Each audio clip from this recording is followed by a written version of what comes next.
Archaeology comes from the Greek. It means the study of what is ancient. Archaeologists are scientists who study the remains of past civilizations or groups of humans. Here in Idaho, some archaeologists study how ancient Native Americans once lived. They look at the things these people left behind thousands of years ago. These things are called artifacts. Not everything archaeologists study is that old. Sometimes they look at how more modern groups lived, like the Chinese miners who lived in Sawtooth City in the mid-1800s. Here, archaeologists are at a dig or excavation.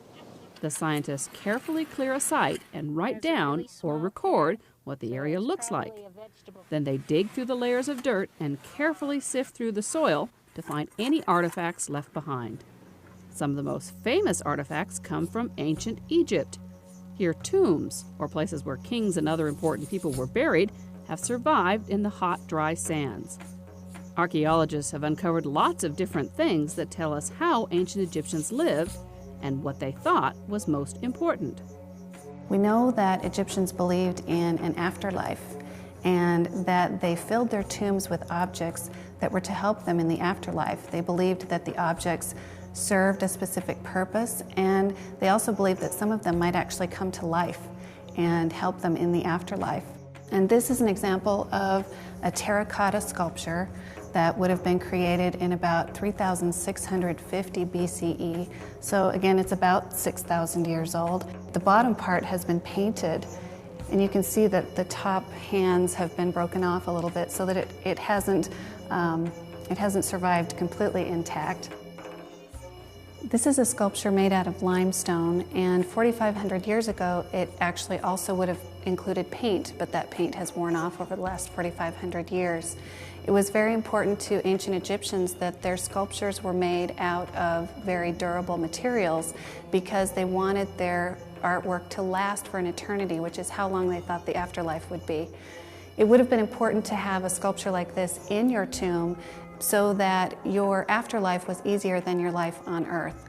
So this woman would have been an important sculpture because she is actually grinding grain so that she can make bread for you in the afterlife. This is a bronze statue of the sacred cat of Bastet. And Bastet was an Egyptian goddess, and she oftentimes is shown with the head of a cat. And cats were very much revered in ancient Egypt. They were loved pets, and they were very important because they protected the grain supply from mice. So they were an important animal for ancient Egyptians. They were so important that oftentimes the ancient Egyptians would actually mummify cats and put them inside the bodies of bronze statues such as this one. This is a cartonnage mummy case of a man named Potamit, who was a metal engraver and a priest. It is about 2,000 years old, and the way it would have been made is that the mummy would have been inside, and then strips of linen would have been placed in chalk and glue and wrapped around the mummy to create this case, kind of like what we do nowadays with paper mache. And after that happened, there would be scenes painted on the outside of the case to tell what should happen to Potamit in the afterlife. On the case you can see that Potamit's heart is being weighed against the weight of a feather, and if his heart is of equal weight or lesser weight to the feather, then he can actually move into the afterlife.